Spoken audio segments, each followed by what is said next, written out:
আল্লাযীনা ইউনফিকুনা আমওয়ালাহুম বিল-লাইলি ওয়ান-নাহার, যারা টাকা পয়সা আল্লাহকে সন্তুষ্ট করার জন্য রাতে দিনে ব্যয় করে, রাতে দিনে দান করে, সিরওয়ালা নিয়ে প্রকাশ্যে দান করে, গোপনে দান করে, প্রকাশ্যে দান করে, গোপনে দান করে, দিন রাত দান করে।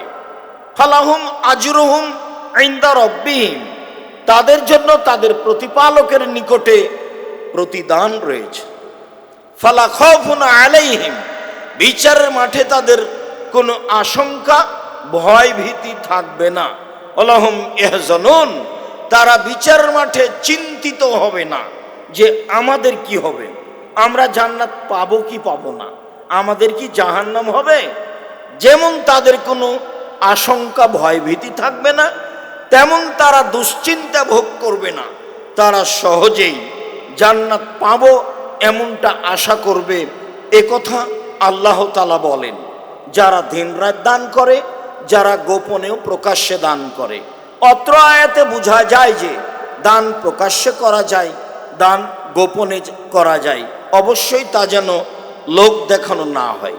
মহান আল্লাহ বলেন, আল্লাযীনা ইউনফিকুনা ফিস-সাররাই ওয়াদ-দাররাই ওয়াল-কাযিমিনাল গায়জ ওয়াল-আফিনা আনিন নাস, যারা দান করে আল্লাহকে সন্তুষ্ট করার জন্য সচ্ছল অসচ্ছল অবস্থায়, সচ্ছল হলেও দান করে, অসচ্ছল হলেও দান করে।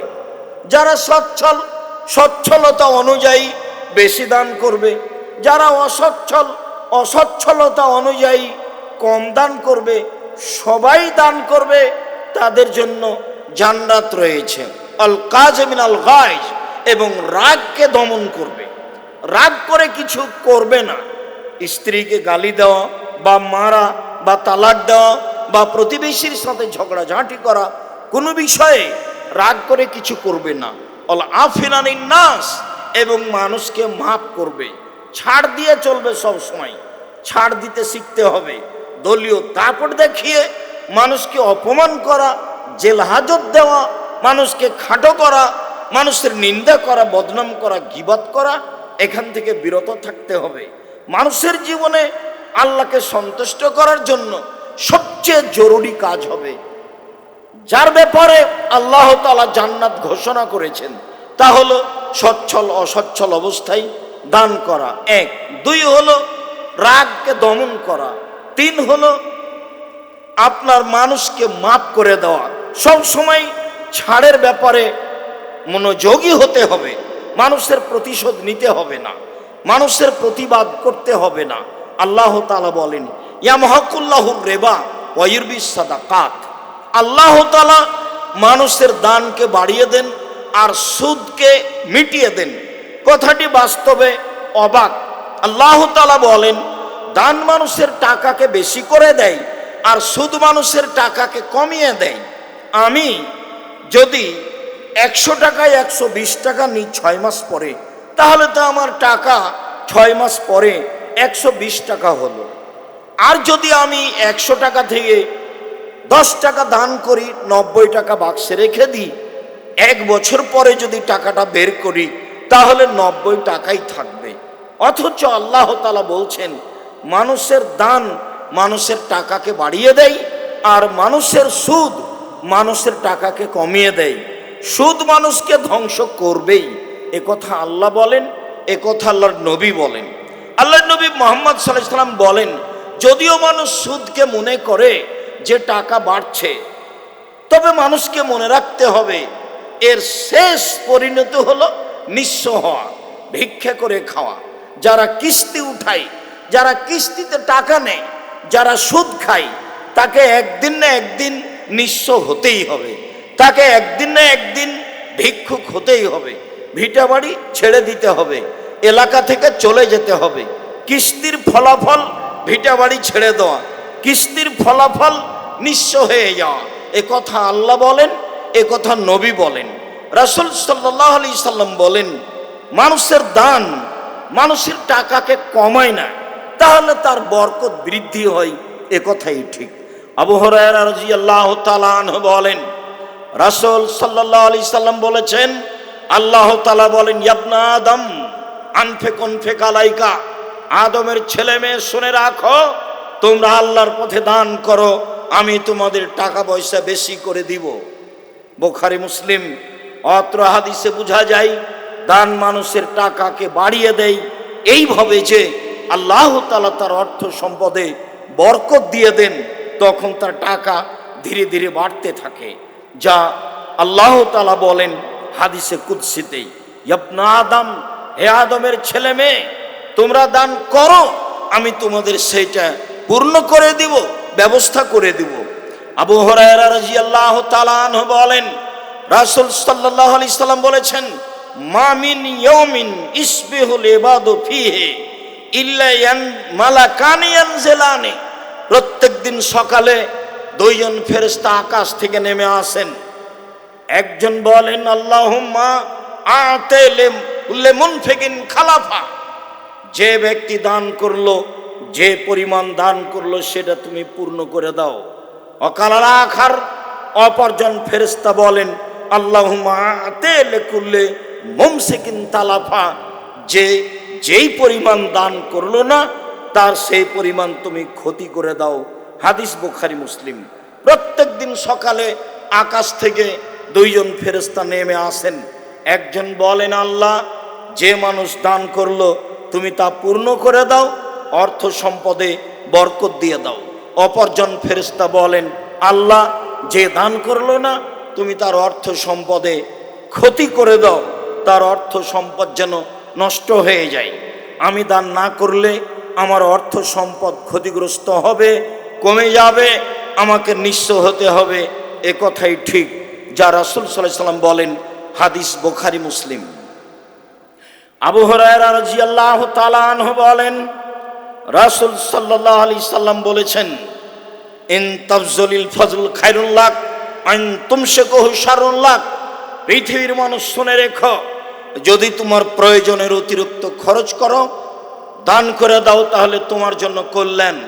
আর যদি দান না করে বাড়িতে রেখে দাও, তাহলে তোমার জন্য অকল্যাণ।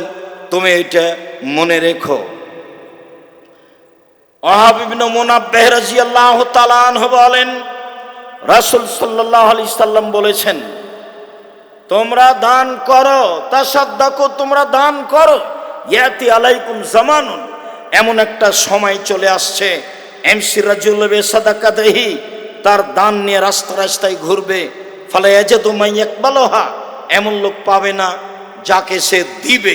রাস্তাঘাটে কেউ ভিক্ষুক থাকবে না, যারই কাছে নিয়ে যাবে সেই বলবে, লা আতাইতা বিলামস লা কাবিলতুহা ফামাল ইয়াউম ফালা হাজাত আলাই বিহা, যদি কালকে নিয়ে আসতে অবশ্যই এটা গ্রহণ করতাম, আজকে আমার দান খায়রাতের নেওয়ার কোনো প্রয়োজন নেই, অতএব আপনার দান আমি নিলাম না। মুহাম্মদ সাল্লাল্লাহু আলাইহি সাল্লাম বলেন, পৃথিবীর মানুষ সেই দিন আসার পূর্বে তোমরা আল্লাহর পথে দান করো। আবু হুরায়রা রাদিয়াল্লাহু তাআলা আনহু বলেন, একজন ব্যক্তি আল্লাহর নবীকে জিজ্ঞাসা করলেন, আল্লাহর নবী, আইয়ুস সাদকাতে আযম আজরান, সবচেয়ে বেশি নেকি কোন দানে হবে? দান তো আমরা করি, তবে সবচেয়ে বেশি নেকি হবে কি দান করলে, কখন দান করলে? তখন আল্লাহ রাসূল বলছেন যে, আনতা সাদ্দাক, তুমি দান করবে, আনতা সাহিহুন, তখন তুমি সুস্থ, সাহিহুন, তুমি অর্থের লোভী, অতাকশাল ফাকরা, দিলে কমে যাবে, অতামালুল গেনা, ধনী হওয়ার মন চায়। চারটে জিনিস যখন একসাথে তোমার ভিতরে বিরাজ করবে, এই সময়ে যদি দান করো তাহলে তোমার দানে সবচেয়ে বেশি নেকি হবে। এক, যখন তুমি সুস্থ, বিপদে পড়ে দান করো সেটা ভিন্ন কথা, তাতে নেকি হবে, তবে সবচেয়ে বেশি নেকি হবে না। যখন তুমি সুস্থ তখন তুমি দান করো, সবচেয়ে বেশি নেকি হবে। দুই, যখন তুমি অর্থের লোভী তখন তুমি দান করো, তাহলে তোমার দানে সবচেয়ে বেশি নেকি হবে। তিন, যখন তুমি মনে করছো দিলে কমে যাবে, যা শয়তান বারবার বলে দিও না, দান করো না, কেন? ইন্না শায়তানা ইয়াদুকুমুল ফাকরা, নিশ্চয় মানুষকে শয়তান দারিদ্রতার ভয় দেখায়, সব সময় বলে দান করো না কমে যাবে, দান করো না কমে যাবে, দান করো না দারিদ্রতা নেমে আসবে। আল্লাহ নবী বলছেন যখন মানুষের আশঙ্কা থাকবে দান করলে হিসাব নিকাশে টাকা কমে যাবে। 4, দান করলে যে ধনী হওয়ার একটা আশা ছিল সেইটা হবে না। এই 4টা অবস্থায় যদি মানুষ দান করে তাহলে সবচেয়ে বেশি নেকি হবে। আবু হুরায়রা রাদিয়াল্লাহু তাআলা আনহু বলেন রাসূল সাল্লাল্লাহু আলাইহি সাল্লাম বললেন আই সাদকাতে আফজাল, সবচেয়ে উত্তম দান কোনটি? তখন রাসূল সাল্লাল্লাহু আলাইহি সাল্লাম বললেন জহুদুল মুকিল্লে, গরিব মানুষ যখন পরিশ্রম করে দান করে সেটাই সবচেয়ে উত্তম। মানুষ নিজ হাতে পরিশ্রম করবে, সেই পরিশ্রম থেকে দান করবে, সেটাই সবচেয়ে উত্তম হবে। আবু মুসা আশআরী রাদিয়াল্লাহু তাআলা আনহু বলেন রাসূল সাল্লাল্লাহু আলাইহি সাল্লাম একদা বললেন আস-সাদকাতু আলা কুল্লি মুসলিম, সবাইকে দান করতে হবে, গরিব ফকির, গরিব মিসকিন নিঃস্ব সবাইকে দান করতে হবে। এমন যখন কথা আল্লাহর নবী বললেন তখন সাহাবীগণ বললেন ফাইলাম ইয়াজিদ, যদি টাকা পয়সা না পাই তাহলে কেমন করে দান করবে? সবাই দান করবে এটা কিভাবে হতে পারে?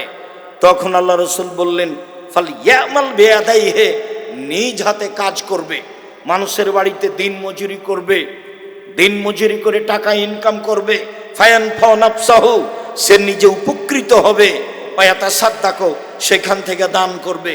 তখন সাহাবীগণ বললেন ফাইলাম ইয়াজিদ, মানুষ যদি মানুষের বাড়িতে কাজ করতে না পারে তাহলে সে কি করবে? তখন আল্লাহর নবী বললেন ফাল ইনজাল হাজাতিল মালহুফা, অসহায় মানুষের সহযোগিতা করবে, কথা দিয়ে ও কর্ম দিয়ে, এটাই তার জন্য দান হবে। সাহাবীগণ বললেন ফাইলাম ইয়াজিদ, এইটা যদি না পারে তাহলে কি করবে? তখন আল্লাহ রাসূল বললেন ফাল ইয়ামুর বিল খাইরে, তাহলে ভালো কাজের আদেশ করবে, মন্দ কাজের নিষেধ করবে, এটাই তার জন্য দানের নেকি হবে। সাহাবীগণ বললেন ফাইলাম ইয়াজিদ, এইটা যদি না পারে তাহলে সে কি করবে? তখন আল্লাহ রাসূল বললেন ইমসিক নাফসাহানি সাররে ফাইনাল্লাহ সাদাকা, তাহলে ওই সময় নিজেকে পাপ থেকে ঠেকিয়ে রাখবে, এটাই তার জন্য দান হয়ে যাবে। সম্মানিত দিনী ভাই বোন, হাদিসটি বুখারী মুসলিম। ধারাবাহিকভাবে রাসূল সাল্লাল্লাহু আলাইহি সাল্লাম নিচের দিকে নামতে থাকলেন।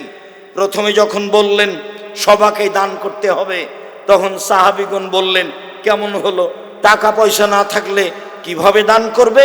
আল্লাহ রাসূল বললেন মানুষের বাড়িতে কাজ করে দান করবে। সাহাবীগণ বললেন যদি কাজ করতে না পারে তাহলে কি করবে? তখন রাসূল সাল্লাল্লাহু আলাইহি সাল্লাম বললেন অসহায় মানুষের সহযোগিতা করবে, এটাই দান হবে। সাহাবীগণ বললেন যদি অসহায় মানুষের সহযোগিতা করতে না পারে তাহলে কি করবে? তখন আল্লাহ রাসূল বললেন ভালো কাজের আদেশ করবে, মন্দ কাজের নিষেধ করবে, এটাই তার জন্য দান হয়ে যাবে। সাহাবীগণ বললেন এটা যদি সম্ভব না হয় তাহলে কি করবে? তখন আল্লাহ রাসূল বললেন তাহলে শেষ ফলাফল নিজেকে পাপ থেকে ঠেকিয়ে রাখবে, এটাই তার জন্য দান হয়ে যাবে। সম্মানিত দিনী ভাই বোন, আসমা রাদিয়াল্লাহু তাআলা আনহা বলেন আল্লাহর নবী বললেন আসমা তাসাদ্দাকি ওয়ালা তুহসি, দান করো গুনে রাখো না কয় টাকা দান করলে। ওয়ালা তুই ফাইয়াল্লাহু আলাইকে, দান বন্ধ করো না নইলে আল্লাহ তোমার উপরে দয়া রহমত বন্ধ করে দিবে। আসমা মনে রেখো, দান করো গুনে রাখো না, হিসাব করো না কয় টাকা দান করলে, বেহিসাব করে যাও, হিসাব করে দান করতে হবে না, বেহিসাব আল্লাহ নেকি দিবেন। শোনো আসমা, দান বন্ধ করো না নইলে আল্লাহ তাআলা তোমার উপরে দয়া রহমত বন্ধ করে দিবেন। ফারজাকি মাস্তাতাতে, আসমা যতটুকু সম্ভব, যেভাবে সম্ভব, যতটুকু সম্ভব, যেভাবে সম্ভব আল্লাহকে সন্তুষ্ট করার জন্য দান করো, এ কথা মুহাম্মদ সাল্লাল্লাহু আলাইহি সাল্লাম বলেন। সম্মানিত দিনী ভাই বোন, আবু হুরায়রা রাদিয়াল্লাহু তাআলা আনহু বলেন রাসূল সাল্লাল্লাহু আলাইহি সাল্লাম বলেছেন একুল মালি মালি, মানুষ বলে আমার সম্পদ, মানুষ বলে আমার টাকা, মানুষ বলে আমার সম্পদ, মানুষ বলে আমার টাকা, ফাইনা মালাহু মিন সালাফ, নিশ্চয় মানুষের টাকা 3 ভাগে বিভক্ত, নিশ্চয় মানুষের টাকা 3 ভাগে বিভক্ত। মা কালা ফাফনা, যা খেলো তা নষ্ট হলো, যা খেলো তা নষ্ট হলো। আসার পর থেকে তো খাদ্য ব্যতীত যা খেয়েছেন সবই পায়খানা। অত খাচ্ছেন কেন? আলিয়াদুলিয়া খায়রু মিনাদিস সুফলা, দেওয়া হাত ভালো নেওয়া হাতের চেয়ে। যা নিয়ে এসেছেন জান বাঁচার মতো খাবেন, বাকি দান করে দিবেন, বাকি কিছু বই পুস্তক নিয়ে যাবেন। সারাদিন টোটো করে ঘুরছেন আর এদিক ওদিক খেয়ে বেড়াচ্ছেন, এটা কোনো শিষ্টাচার হলো? রাসূল সাল্লাল্লাহু আলাইহি সাল্লাম বলেন, মা কালা ফাফনা, যা খেলো তা নষ্ট করলো, ও মালাবে সাফাবলা, যা পরলো তা পুরাতন করলো। কাপড় চোপড় যা পরবেন তা পুরাতন হয়ে যাবে। ও মা আতা ফাক্তানা, যা দান করলো তা জমা হয়ে গেল, পরে পাওয়া যাবে। যা দান করলো তা জমা হয়ে যাবে, পরে পাওয়া যাবে। এই যে মানুষের সম্পদ তিন ভাগে বিভক্ত, অমা সেওয়া দালেকা, এ ব্যতীত যা টাকা পয়সা থাকবে বলেন নাস, তা মানুষে ভাগ করে নিবে, তা আপনার নয়। ছেলেরা মামলা করে ভাগ করে নিবে, মারামারি করে ভাগ করে নিবে। আমার দুই চোখের নিজের দেখা, আমাদের গ্রামে বাপ মরার পরে জমি জায়গা ভাগ করলো, ভাগ করতে করতে ঢেঁকিটা কেটে ভাগ করে নিয়েছে। আল্লাহর নবী বলছেন মানুষের সম্পদ তিন ভাগে বিভক্ত। এই ছেলেরা, এই বারান্দা দাঁড়িয়ে আছো তোমরা না অন্য কেউ? দেখো তো বড় ছেলেরা কোথায়? ঘরের ভিতর কেউ আছে নাকি? তোমরা কি করছো? বারান্দায় কেউ থাকতে পাবে না, ঘরে কেউ থাকতে পাবে না। সম্মানিত দিনী ভাই বোন, রাসূল সাল্লাল্লাহু আলাইহি সাল্লাম বলেন, পৃথিবীর মানুষ শুনে রেখো, মানুষের সম্পদ তিন ভাগে বিভক্ত। এক, যা খেলো তা নষ্ট হলো, তা হলো পায়খানা।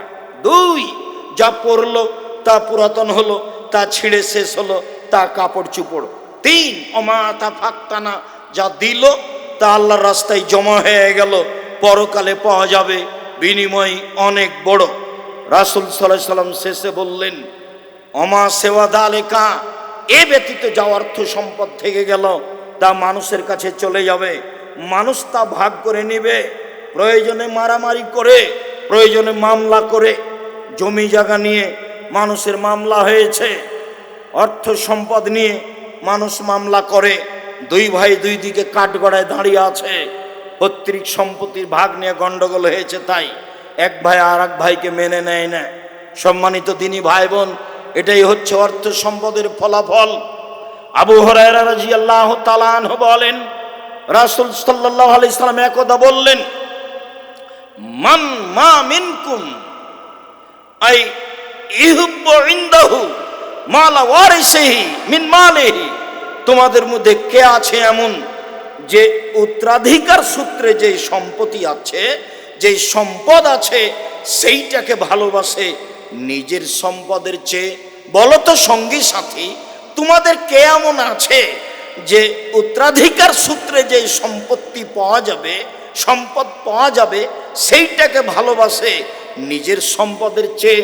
সাহাবীগণ বললেন, মা মিন্না আহাদুন, আমার মধ্যে কেউ নেই, আমরা কেউ উত্তরাধিকারী সম্পদকে প্রাধান্য দিই না নিজের সম্পদের চেয়ে। আমরা এটাই মনে করি নিজের সম্পদই সবচেয়ে উত্তম, নিজের সম্পদই সবচেয়ে ভালো, আমরা নিজের সম্পদকেই প্রাধান্য দিয়ে থাকি।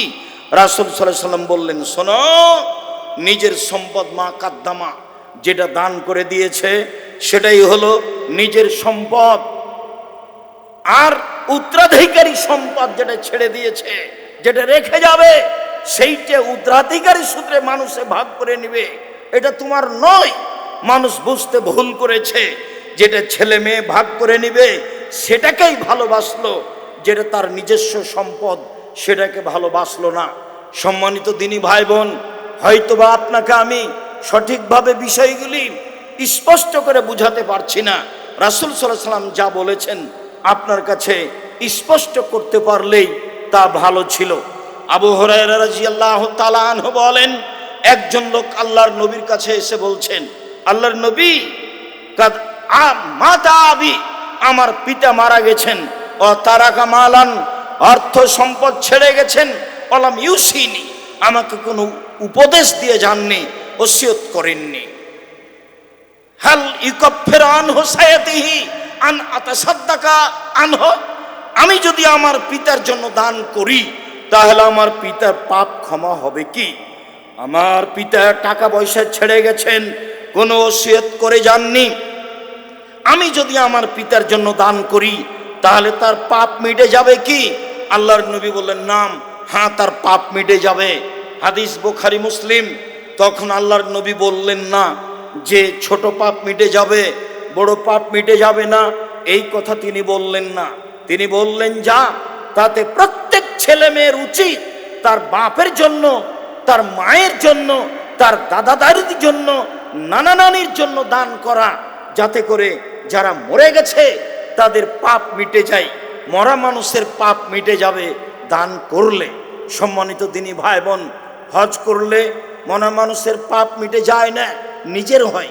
সালাত আদায় করলে মরা মানুষের পাপ মিটে যায় না, নিজের হয়। তাসবিহ তাহলিল করলে, কোরআন তেলাওয়াত করলে মরা মানুষের পাপ মিটে যায় না, নিজের হয়। সেম ভিন্ন ধরনের ইবাদত, রোজা থাকলে নিজের হয়, আর একজনের পাপ মিটে যায় না। অত্র বুখারী মুসলিমের হাদিসে বোঝা যায় মানুষ যদি পিতা মাতার নামে দান করে তাহলে তার যে বড় পাপ ছিল, ছোট পাপ ছিল, সব মিটে যাবে। হাদিস বুখারী মুসলিম। সম্মানিত দিনী ভাই বোন, যারা আমার সামনে আছেন, অনলাইনে যারা পৃথিবীর বিভিন্ন প্রান্ত, ফালাহুম আজরুহুম ইনদা রাব্বিহিম ওয়ালা খাউফুন আলাইহিম ওয়ালা হুম ইয়াহজানুন। عن أبي هريرة رضي الله تعالى عنه قال قال رسول الله صلى الله عليه وسلم قال الله تعالى يا ابن آدم أنفق عليك رواه البخاري মুসলিম। সম্মানিত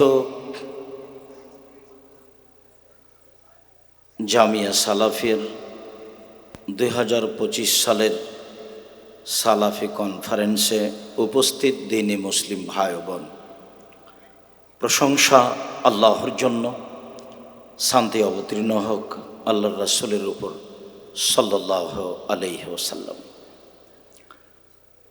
আজকের এই সালাফি কনফারেন্সের প্রথম দিনে বক্তব্যের বিষয় সাধারণ দান। সাধারণ দান সম্পর্কে এক গুরুত্বপূর্ণ সংক্ষিপ্ত তথ্যবহুল বিবরণের চেষ্টা করব ইনশাআল্লাহুল আজিজ। সম্মানিত দিনী ভাই বোন, দান একটা ভিন্ন ধরনের ইবাদত। বিচারের মাঠে ইবাদতগুলি পরস্পর গর্ব করবে। আল আমালু ইয়াতাবাহা ইয়াউমাল কিয়ামা। আমলগুলি, মানুষের ইবাদতগুলি বিচারের মাঠে পরস্পরে গর্ব করবে।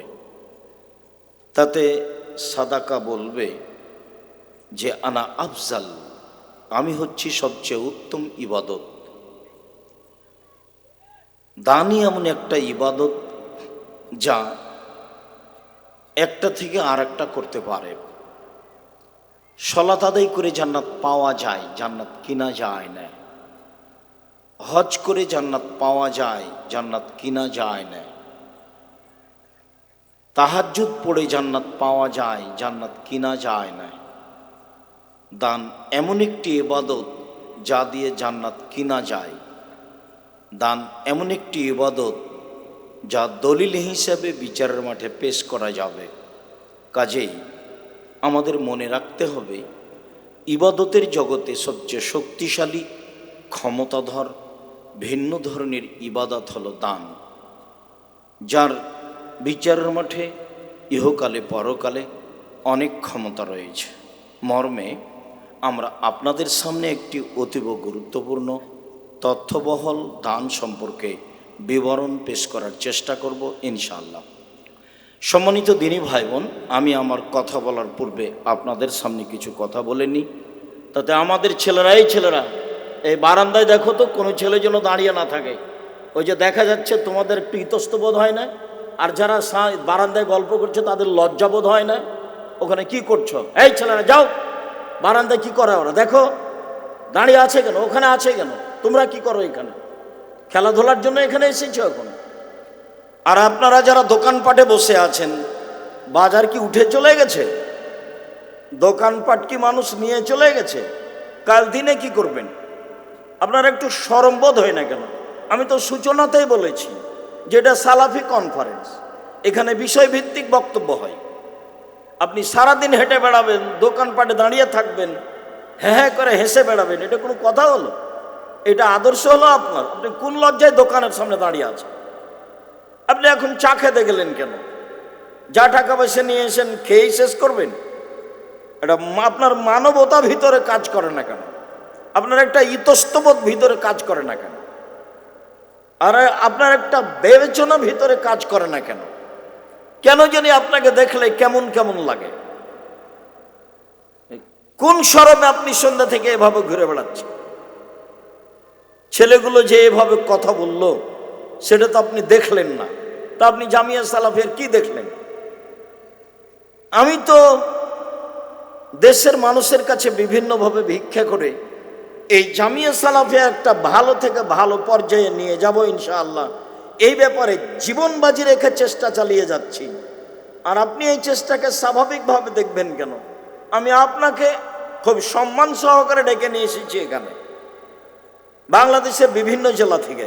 এখানে কাউকে উঠানো হয় না, এখানে কাউকে নামানো হয় না, এখানে কারোর নামে স্লোগান হয় না, এখানে শুধু দিন প্রচারের কথা হয়, কোনো দল মাঝাবের কথা হয় না, কোনো সংগঠনের কথা হয় না। আলেম ওলামা আসবেন, বিষয়ভিত্তিক কথা বলবেন। এই বিবেচনা আপনাকে থাকতে হবে, আপনার কাছে থাকতে হবে, এটা উচিত। এসেছেন কিন্তু তাসবিহ তাহলিল জিকির আজকার করে কিছু বক্তব্য শুনে পাথয়ে হিসেবে নিয়ে যাবেন। লাখ লাখ টাকা খরচ করে দেশ বিদেশের আলেম ওলামা নিয়ে আসলাম, আর আপনি একটা স্বাভাবিক অনুষ্ঠান মনে করলেন, হাট বাজারে ঘুরে সময় শেষ করলেন। তোমরা যারা আমাদের ছেলেরা, বড় ছেলেরা, এখানে থাকতে হবে না আমার কাছে, যাও এখান থেকে নিয়ে একবারে শেষ পর্যন্ত ঘরে এবং বারান্দায় যেন কোনো ছেলে না থাকে। যদি থাকে এটা তোমাদের অযোগ্যতা, শিক্ষকদের সাথে নাও। এখানে মজাক করতে আসা হয়নি। যারা আপনারা শিক্ষিকা আছেন, পরিবেশ কন্ট্রোল করেন। ছাত্রীরা দৌড়িয়ে বেড়াচ্ছে কেন? বাইরে ঘুরে কেন? কি করেন আপনি? এটাই শিখিয়ে দিলাম। নিজ নিজ স্থান থেকে আপনি আপনার স্থান পরিষ্কার করুন। শিক্ষক শিক্ষিকা, ছাত্রছাত্রী সকলকেই বিশেষভাবে সতর্ক করা যাচ্ছে। আপনারা যারা বাংলাদেশের বিভিন্ন জেলা থেকে কষ্ট করে এসেছেন, গাড়ি ভাড়া করে, টাকা পয়সা খরচ করে, আমি আপনাদেরকে আন্তরিক ভালোবাসা জানাতে চাই। সেটা হলো এই, কষ্ট হলেও এখানে বসে বক্তব্য শুনবেন। একটা সময়ে বক্তব্য শেষ হয়ে যাবে, তখন আমরা যা কিছু আরামের জন্য যেভাবে গ্রহণ করা করব। পিছনে বড় মসজিদ আছে, অনেক রুম আছে, সেখানে গিয়ে অবস্থান করব। এখানেও করতে পারি, কেন ঘুরে বেড়াই? আপনার ঘুরে বেড়া দেখে, যেখানে সেখানে চলা দেখে আমি কষ্ট পাই। নিজেকে মানুষ মনে করবেন। বুঝেও বুঝে না ওরা, অন্তর আছে বুঝে না, দেখেও দেখে না ওরা, চক্ষু আছে দেখে না, শুনেও শোনে না ওরা, কান আছে শোনে না। উলাইকা কালা আনাম, তারা পশু প্রাণীর মতো, তারা গরু ছাগলের মতো, তারা কুকুর শ্রীগের মতো, ভালো মজাল বরং তার চেয়ে খারাপ। পশু প্রাণী আল্লাহ বলছে, কেন ঘুরে বেড়াবো? গরু ছাগলের মতো মানুষ, এ কথা আল্লাহ বলছে। কুকুর শ্রীগের মতো মানুষ, এ কথা আল্লাহ বলছে। অতএব সম্মানিত দিনী ভাই বোন, যারা যেখানে আছেন, নিজ নিজ কর্ম ত্যাগ করে, দোকানপাটের লেনদেন ক্রয় বিক্রয় বন্ধ করে, রাস্তাঘাটে চলাচল বন্ধ করে সামনে এসে বক্তব্য শোনার প্রাণপণে চেষ্টা করুন। দেশ বিদেশের লক্ষ লক্ষ টাকা খরচ করে আলেম ওলামাদেরকে নিয়ে আসা হয়েছে আপনাদের জন্যই। সময়ের গতি তারা আপনাদের সামনে আসবে ইনশাআল্লাহ। সম্মানিত দিনী ভাই বোন, আমি আপনাদের সুবিধার্থে জামিয়ার সকল ছাত্রছাত্রীকে, শিক্ষক শিক্ষিকাকে এ ব্যাপারে সতর্ক করছি যে আপনারা নিজ নিজ দায়িত্বে সোচ্চার হন। যারা মসজিদে শুয়ে আছেন তাদেরকে আমরা উঠিয়ে দেওয়ার জন্য অনুরোধ জানাচ্ছি। আপনি এখনই এসে সন্ধ্যা থেকে শুয়ে থাকবেন কেন? সময় তো একটা আছে। আমি তো আপনার সাথেই আছি। আমি তো মনে করি 6 মাস আমি গাড়িতে থাকি, 6 মাস আমি মাটিতে থাকি।